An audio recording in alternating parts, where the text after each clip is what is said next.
Salam alaikum wa rahmatullahi wa barakatuh. Honorable assistance, on a le plaisir d'assister aujourd'hui à logiquement à une soutenance de thèse, troisième cycle LND. La postulante est Harbi Ikram, dont l'intitulé est la conception urbaine optimisée par les systèmes énergétiques hybrides, cas des logements résidentiels à Guelma, habitat résidentiel à Guelma. Sous la direction de Dr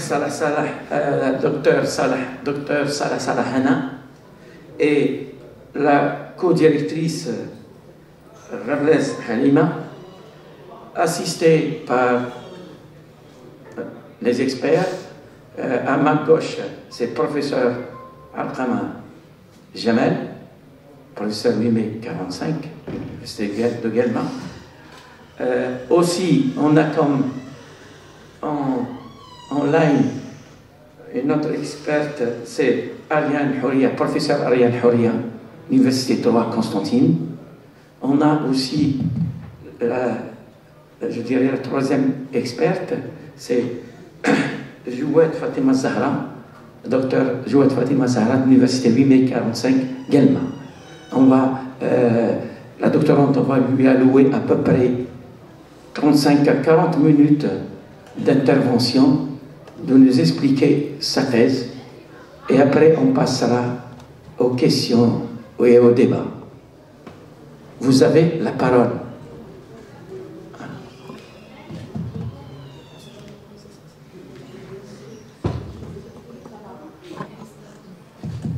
Vous avez la parole. Allez-y. Bismillahirrahmanirrahim. Wa salatu wa salam ala ashrafil mursalin. Amma ba'd. Monsieur le Président, Mesdames, Messieurs les membres du jury, honorable assistance, j'ai l'honneur et le plaisir de présenter devant vous ma thèse en vue de l'obtention du diplôme de doctorat en troisième cycle, en spécialité architecture durable et projets urbains, avec la thématique intitulée La conception urbaine optimisée par les systèmes énergétiques hybrides. Je tiens avant tout à remercier cher Dr Salah Salahana d'avoir accepté de diriger ce modeste travail, de m'avoir encouragé sur la bonne voie, de me donner des précieux conseils, à trouver les mots justes, de m'avoir la force à poursuivre et d'achever ce travail. Je tiens à remercier aussi Dr Rablez Halima, co-encadreur de cette thèse, pour les conseils et le soutien qu'elle nous a apportés. Je remercie aussi le membre du jury d'avoir consacré leur temps à lire de cette étude et d'être présent aujourd'hui. Afin d'effectuer cette exposition, j'ai suivi le plan de travail suivant. Premièrement, j'ai commencé par une introduction générale qui figure le contexte de l'étude, la justification du sujet, la problématique abordée, les hypothèses et la structure de la thèse.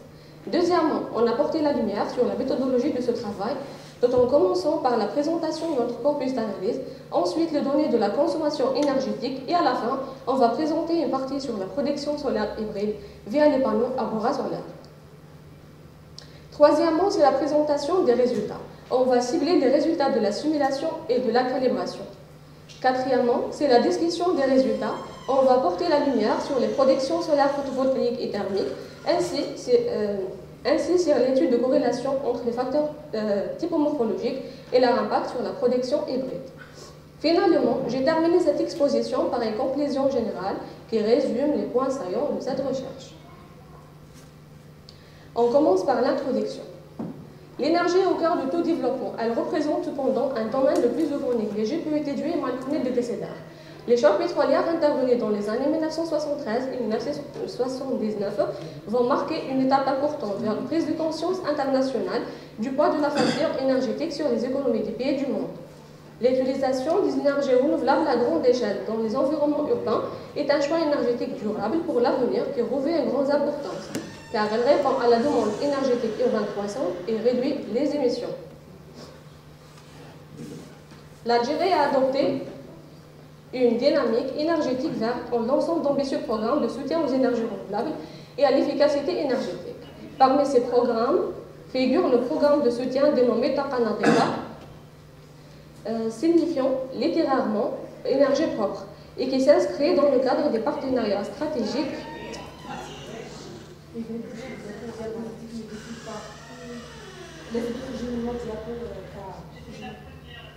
fouiller manuellement. C'est bien.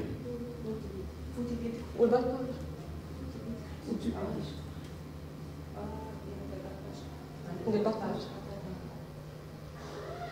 D'accord. Il y a un partage d'écran rentine, il y a un partage de Moi, de présentation. Excusez-nous, madame, on va avec le problème.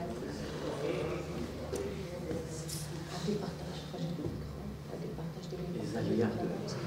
On s'excuse pour les aléas. De temps en temps, on peut trouver des difficultés, surtout lorsqu'on est en live direct. C'est très difficile d'assurer la liaison ou bien la relation entre différents membres du jury. Parce qu'on a une experte qui est professeure de l'Université de Constantine, c'est Ariane Houria. Donc on aimerait bien qu'elle assiste à l'exposé. Parce qu'elle est membre expert.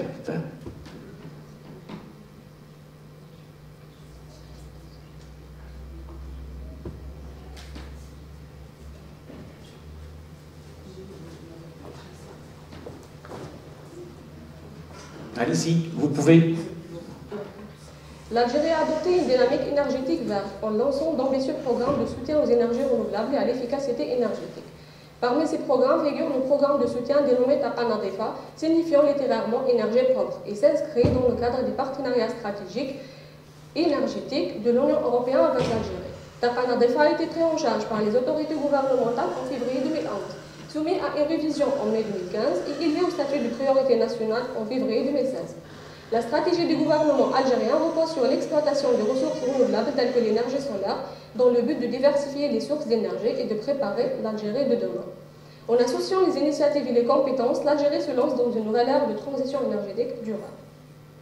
Penser l'intégration des énergies renouvelables en milieu urbain est une question complexe. Plusieurs aspects se décollent, tels que le croisement des échelles d'analyse, la diversité et la complexité des formes urbaines qui posent des difficultés qui se diffèrent d'une forme urbaine à l'autre, leur impact environnemental et leur coût. Dans ce contexte, notre recherche interroge le potentiel des formes urbaines à produire de l'énergie dans le cadre précis de l'habitat collectif en Algérie au niveau des quartiers résidentiels de la ville de Galma. Après ce blindage de ces cibles, la question qui peut être extraite pour une investigation plus approfondie dans l'intérêt du sujet, c'est comment peut-on intégrer les systèmes énergétiques hybrides multisources dans la conception urbaine pour promouvoir la durabilité énergétique en milieu urbain à Galma. À la base des éléments annoncés dans la problématique précédemment, dans notre recherche propose les deux hypothèses suivantes. La première hypothèse, il existe une corrélation significative entre la forme urbaine et le potentiel d'intégration des systèmes énergétiques hybrides dans les quartiers résidentiels existants. L'identification et l'application des indicateurs topomorphologiques pertinents permettent de maximiser la capacité de production d'énergie renouvelable et d'améliorer l'efficacité énergétique dans les environnements urbains. La deuxième hypothèse, l'examen de plusieurs configurations urbaines issues de différentes périodes historiques dans le tissu urbain existant de Galma permettrait d'identifier les paramètres typomorphologiques optimaux, susceptibles de maximiser simultanément les rendements de la production d'énergie photovoltaïque et thermique, tout en évitant une distinction marquée entre les deux technologies. On passera à la structure de la thèse. Afin d'explorer la problématique de notre recherche et de répondre aux objectifs proposés, notre thèse est structurée en 6 chapitres. Tout en commençant par une introduction générale qui contient le contexte général de l'étude, le résumé, la problématique, l'hypothèse, l'objectif et l'approche méthodologique. Par la suite, on va aborder 2 parties, théoriques et pratiques, dans lesquelles chaque partie contient 3 chapitres et on se terminera par une conclusion générale. Donc le premier chapitre intitulé « Transition énergétique urbaine et positionnement théorique », ce chapitre traite de l'importance primordiale de la transition énergétique dans l'ensemble des activités humaines et de son impact sur l'amélioration du confort. De nombreux pays ont adopté des politiques visant à améliorer la gestion et l'efficacité énergétique, ce qui s'avère crucial pour réduire la consommation d'énergie et résoudre les problèmes environnementaux. Parmi les résultats obtenus, est qu'il est crucial de contrôler les niveaux de consommation et d'optimiser l'utilisation de l'énergie dans le contexte urbain, tout en opérant une transition graduelle vers des sources d'énergie renouvelables. En Algérie, la transition énergétique est actuellement un sujet émergent qui attend la mise en place des cadres réglementaires indispensables pour la réalisation effective de nombreux projets et programmes en cours. Le deuxième chapitre est intitulé « Design urbain, éléments de conceptualisation ». Ce chapitre est concentré sur l'analyse de l'influence de la forme urbaine sur les potentiels énergétiques. En particulier, dans le secteur résidentiel, plusieurs facteurs typomorphologiques ont été identifiés comme des critères déterminants influençant ces potentiels. Cette section a souligné l'impact significatif de la morphologie urbaine sur l'intégration des technologies d'énergie renouvelable, qu'il s'agisse du système individuel ou hybride. Parmi les résultats obtenus est qu'il sera nécessaire d'intervenir sur les caractéristiques morphologiques au niveau urbain afin de contrôler la performance énergétique et la diminution de la consommation d'énergie nécessaire pour le refroidissement des bâtiments. Le troisième chapitre, intitulé « État de l'art sur l'optimisation morpho-énergétique en milieu urbain ». Ce chapitre a commencé par établir un état de l'art des recherches les plus influentes sur le rapport entre l'énergie et les facteurs typomorphologiques. La sélection a été basée sur le nombre de citations des travaux, en utilisant le logiciel d'intelligence artificielle Connected Papers. Ce chapitre a abordé ensuite les différentes méthodes de quantification énergétique en mettant en lumière les outils utilisés dans la littérature scientifique. Parmi les résultats obtenus est que les caractéristiques géométriques essentielles de la forme urbaine qui impactent le potentiel solaire sont la couverture du site, la densité, la compacité, le rapport d'aspect et le coefficient d'occupation du sol. Dans le cadre de notre étude, nous allons appliquer la méthode de quantification énergétique sur une géométrie tridimensionnelle. Cette méthode présente des opportunités précieuses pour étudier une multitude de critères de performance solaire. On passera à la partie pratique. Le quatrième chapitre intitulé également « Contexte urbain et climatique ». Ce chapitre est dédié à la présentation des éléments de contextualisation essentiels concernant la ville de Guelma afin d'aborder notre étude de cas. Il propose en second lieu une analyse climatologique de la ville de Guelma en utilisant le logiciel Climate Consultant. En conclusion, ce chapitre a traité de l'évolution urbaine de la ville de Guelma, marquée par l'émergence de diverses formes d'urbanisation. Parmi les résultats obtenus est qu'il est impératif pour la municipalité de promouvoir l'adoption des énergies renouvelables dans la ville de Guelma, notamment l'énergie solaire, pour encourager le développement d'un marché de technologies solaires. Le cinquième chapitre intitulé « Matériel et méthodes ». La catégorisation des diverses typologies de logements urbains à Guelma nous a permis d'établir notre corpus d'analyse, lequel est présenté en tant que première section du cinquième chapitre. Ce chapitre expose la méthode employée dans cette étude, à savoir la méthode de quantification énergétique sur une géométrie tridimensionnelle. Il analyse également l'efficacité énergétique des configurations urbaines en comparant les rendements de deux types de panneaux solaires dans le but de légitimer la sélection de la technologie solaire examinée. Parmi les résultats obtenus est qu'il est nécessaire de déterminer l'énergie solaire incidente dans notre corpus d'analyse pour un meilleur remplacement des panneaux solaires. Les modèles sélectionnés ont été soumis à un processus de calibration, ce qui nous a aidé à obtenir des résultats plus précis et de rapprocher les résultats de la simulation au réel. Le dernier chapitre intitulé « Résultats et descriptions ». Ce chapitre s'est pensé sur les résultats de la calibration, l'évaluation de la production d'énergie solaire, ainsi que l'importance de cette étude pour l'amélioration de l'efficacité énergétique dans notre cas spécifique. En dernier lieu, il a examiné l'influence des indicateurs de la forme urbaine sur la production d'énergie solaire hybride, ce qui nous a permis de confirmer notre première hypothèse de recherche, affirmant la corrélation significative entre la forme urbaine et le potentiel d'intégration des systèmes énergétiques hybrides. Les résultats de ce chapitre indiquent que les toits des bâtiments étudiés présentent un potentiel solaire important, ce qui ouvre la voie à l'implantation des panneaux hybrides. Ces résultats démontrent que même une superficie réduite dédiée à l'installation des panneaux hybrides peut satisfaire une part significative des exigences énergétiques. Les résultats de l'étude de corrélation soulignent l'influence majeure de la forme urbaine sur la capacité de production d'énergie solaire hybride. On passera à la deuxième partie, tout en commençant par les cadrages théoriques et méthodologiques. Afin d'identifier les paramètres typomorphologiques qui conviennent le mieux à notre recherche, on a effectué un état de l'art dans la littérature scientifique sur les études qui portent sur la corrélation entre l'énergie solaire et les indicateurs de la forme urbaine. Ainsi, l'analyse des études précédentes réalisées à l'aide de la plateforme intelligence artificielle nous a permis d'identifier les recherches pertinentes associées aux mots-clés suivants: Urban Form, Hybrid Solar Panel, Photovoltaic Energy, Solar Thermal Energy, and Urban Building Energy Modeling. À l'aide de l'outil d'intelligence artificielle décrit précédemment, on a présenté des différentes méthodes qui permettent d'évaluer le potentiel solaire de la forme urbaine ainsi les outils associés. Les méthodes actuellement disponibles peuvent être regroupées en 4 catégories. Premièrement, des méthodes fondées sur l'utilisation des cartes d'irradiation telles que les SIG, les données géographiques des bâtiments et les images aériennes et Google Street View. Deuxièmement, des méthodes basées sur l'analyse de la géométrie solaire et les cartes d'ombre. Troisièmement, des méthodes de quantification énergétique sur une géométrie tridimensionnelle. Et enfin, les techniques de traitement des marges. On passera à la typologie résidentielle collective à Guelma. À Guelma, l'urbanisme collectif a commencé à façonner l'aménagement urbain de la ville dès l'époque coloniale française, en adoptant des formes architecturales qui témoignent des réalités politico-économiques de cette période. Le premier modèle, c'est l'immeuble de rapport en habitat collectif en îlot. Il s'agit d'immeubles classiques édifiés à partir de 1850 et implantés selon un alignement urbain rigoureux.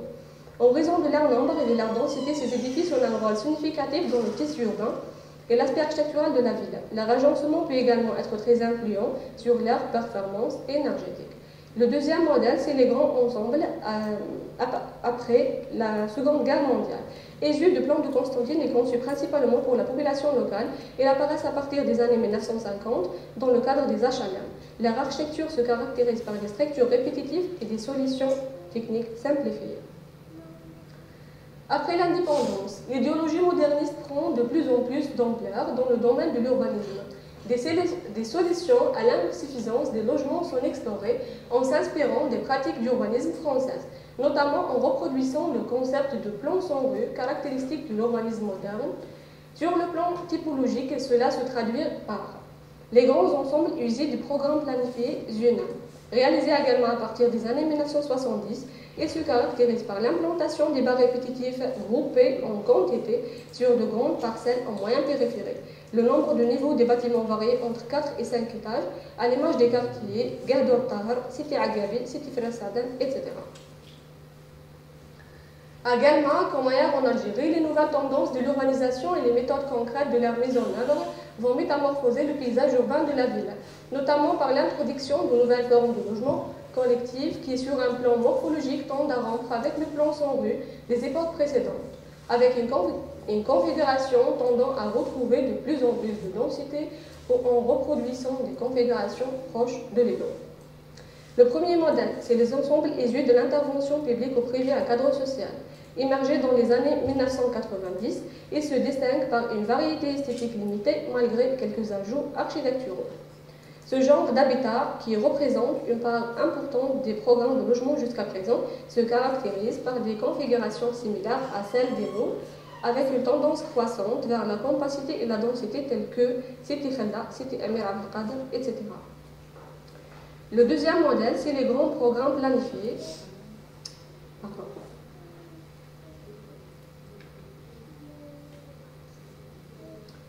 Apparu après les années 2000, ces ensembles se situaient en périphérie sur des terrains dédiés principalement à des immeubles plus hauts entre R+6 et R+9. L'identification des divers types d'habitats urbains collectifs également a abouti à la constitution d'un corpus d'analyse pertinent. Des critères spécifiques seront utilisés pour identifier les archétypes pertinents en prenant en considération à la fois la fréquence des typologies dans le tissu urbain et les variations morphologiques significatives entre elles. D'autres critères ont également été pris en compte, tels que la superficie des quartiers, leur configuration, la densité urbaine, ainsi que la forme et la hauteur des bâtiments. Dans cette optique, 3 formes urbaines ont été identifiées et méritent une attention particulière. Les 3 spécimens sélectionnés sont les suivants.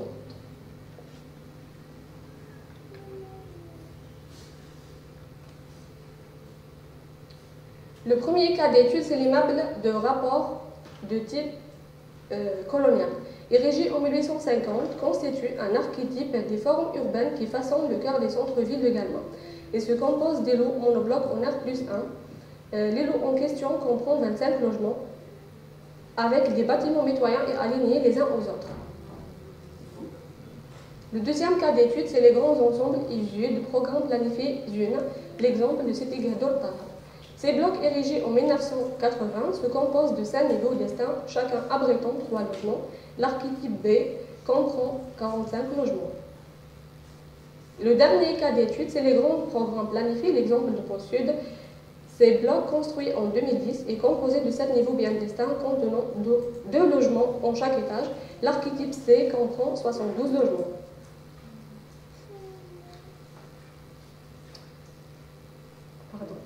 L'écran, elle bloque, pardon.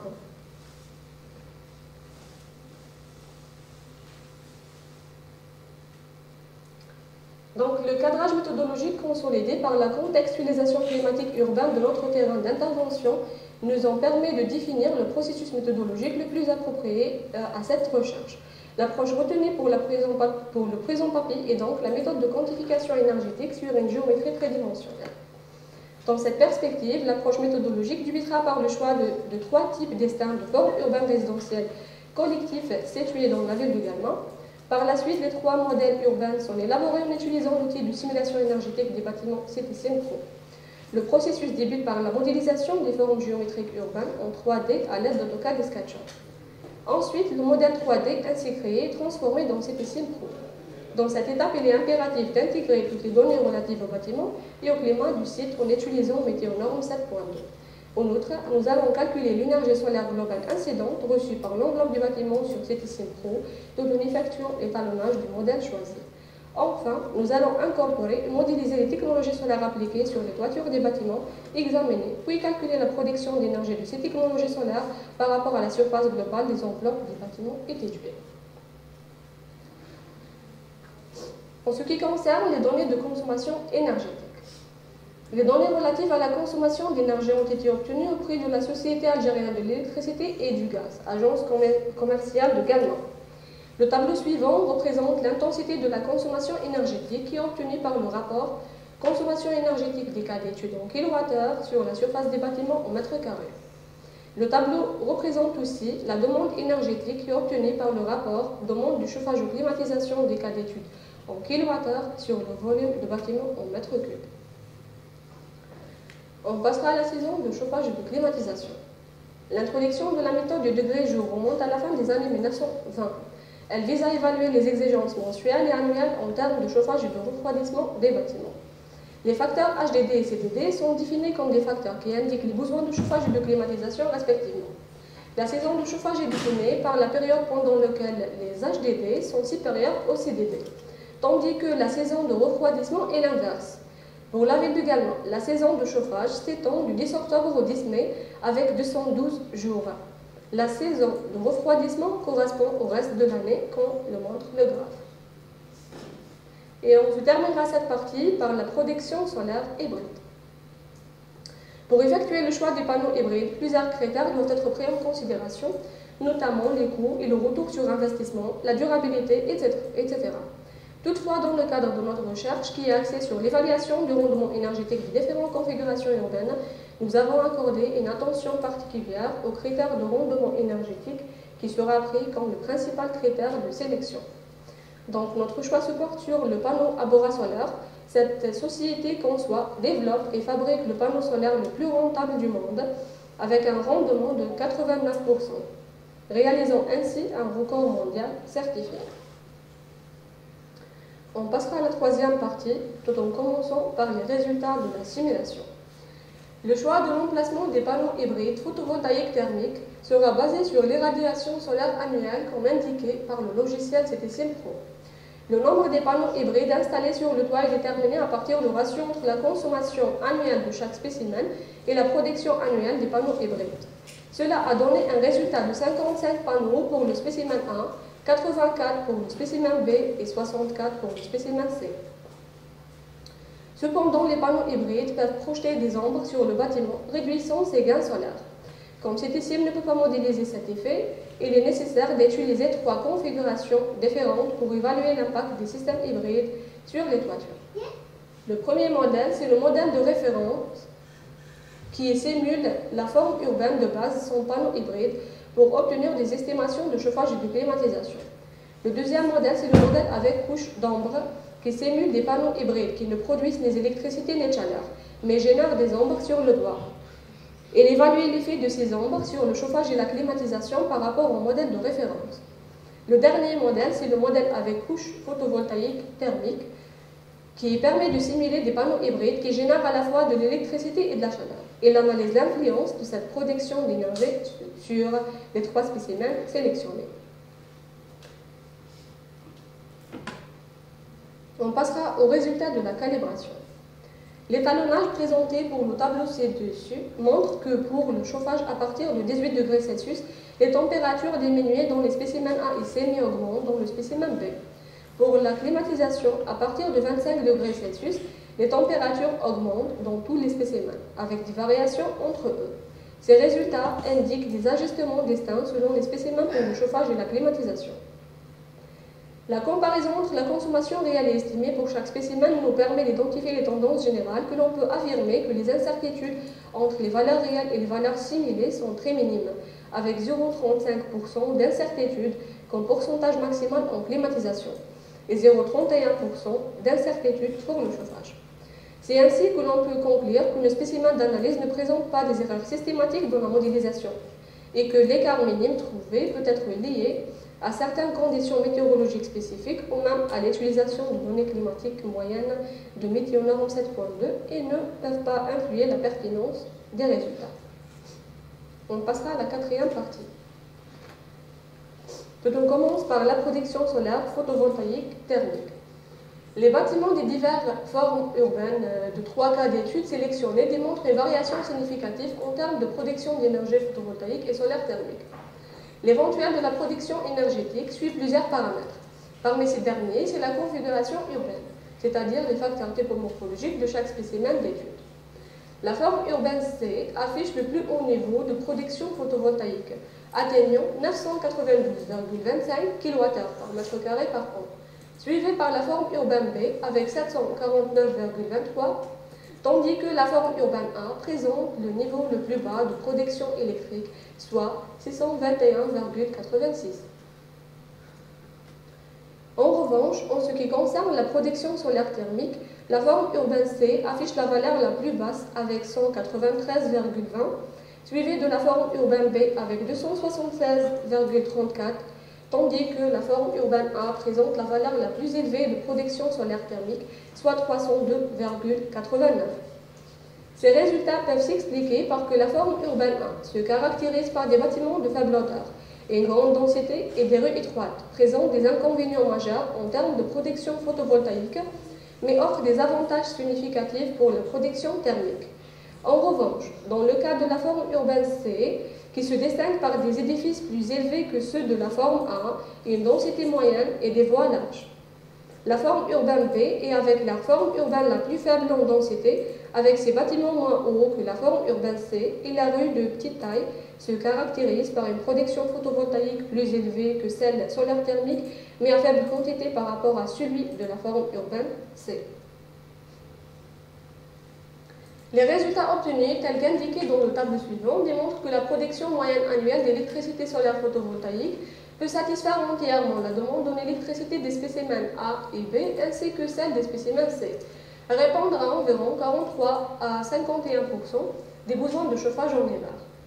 La production thermique peut assurer la totalité des besoins en eau chaude sanitaire pendant la saison estivale et en moyenne 50 à 70% des besoins annuels. Elle a la capacité de satisfaire la moitié des besoins de chauffage. Cependant, il convient de souligner que la consommation d'électricité des 3 cas d'études analysés est significativement élevée, ce qui implique que la production d'énergie pendant la journée devra être étroitement synchronisée avec les besoins en électricité. Toutefois, l'emploi de dispositifs de stockage tels que des batteries permet de dissocier la production de l'utilisation. Afin de compenser le décalage potentiel entre la surproduction estivale d'énergie solaire et la pénurie hivernale, il est essentiel d'exploiter l'excédent d'énergie généré durant les mois estivaux en le stockant dans des batteries. On passera à l'étude de corrélation forme urbaine énergie. Pour mettre en évidence l'influence des caractéristiques de la forme urbaine sur la production d'énergie photovoltaïque et solaire thermique, une analyse de corrélation a été réalisée. Cette analyse a été illustrée à l'aide de diagrammes combinés représentant la production d'énergie photovoltaïque et solaire thermique sous forme de barre et l'indicateur de la forme urbaine sous forme de courbe. L'analyse de corrélation entre la densité urbaine et la couverture de site avec la production photovoltaïque solaire thermique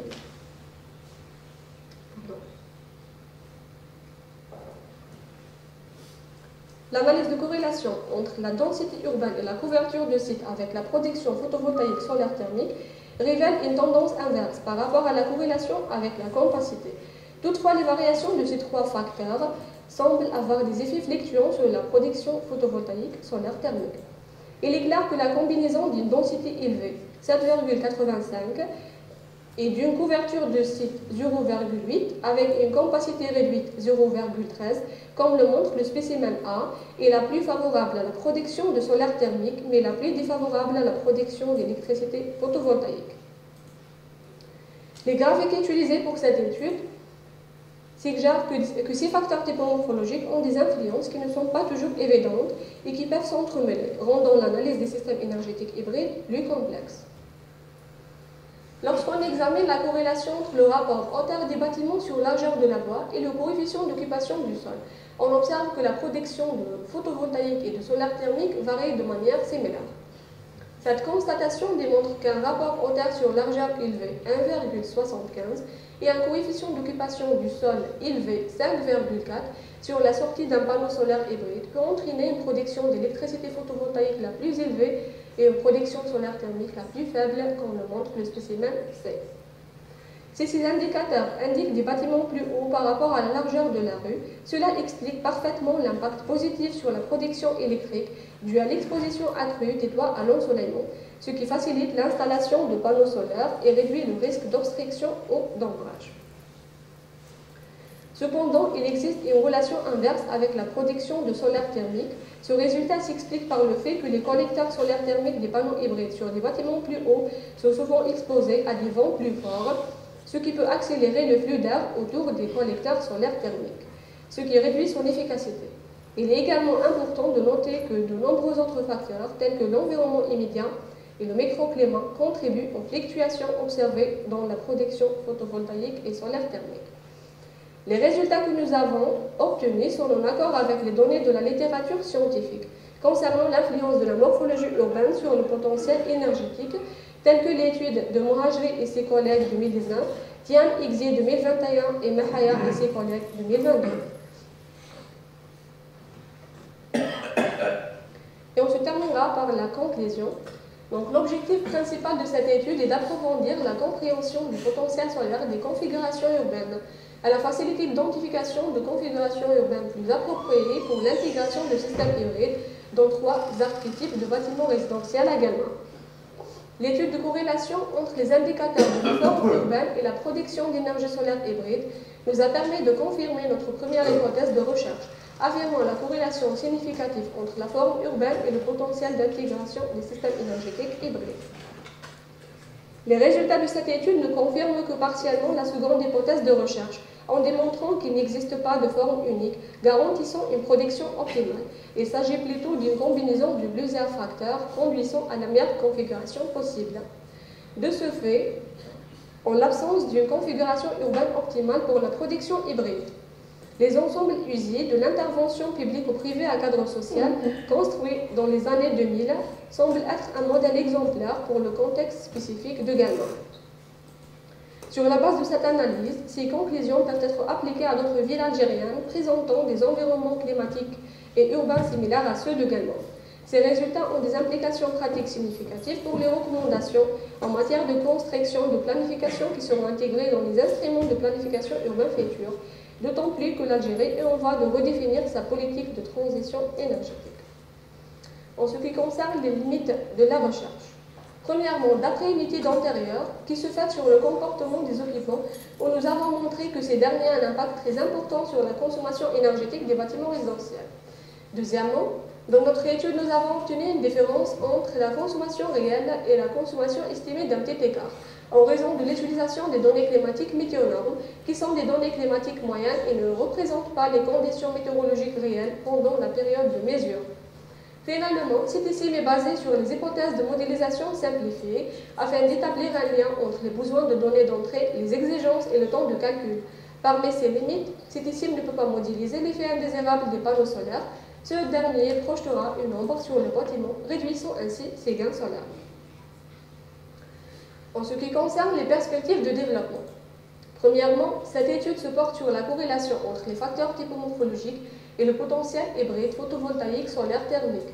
Donc il convient de noter que cette étude ouvre la porte à l'expérimentation de la morpho-énergétique via d'autres systèmes hybrides tels que les systèmes solaires éoliens ou solaires géothermiques. Sur la base de notre expérimentation, d'autres chercheurs pourraient utiliser ce protocole méthodologique sur d'autres contextes urbains et climatiques. Finalement, cette étude a également ouvert la voie à d'autres recherches portant sur l'impact de la forme urbaine sur le potentiel énergétique en utilisant d'autres méthodes de quantification énergétique telles que les méthodes basées sur les cartes des radiations, Google Street View, l'analyse de la géométrie solaire et les cartes d'ombre. Par la suite, les recherches à venir peuvent recourir à d'autres outils tels que César, Énergie Plus, Onveba, Solène, etc.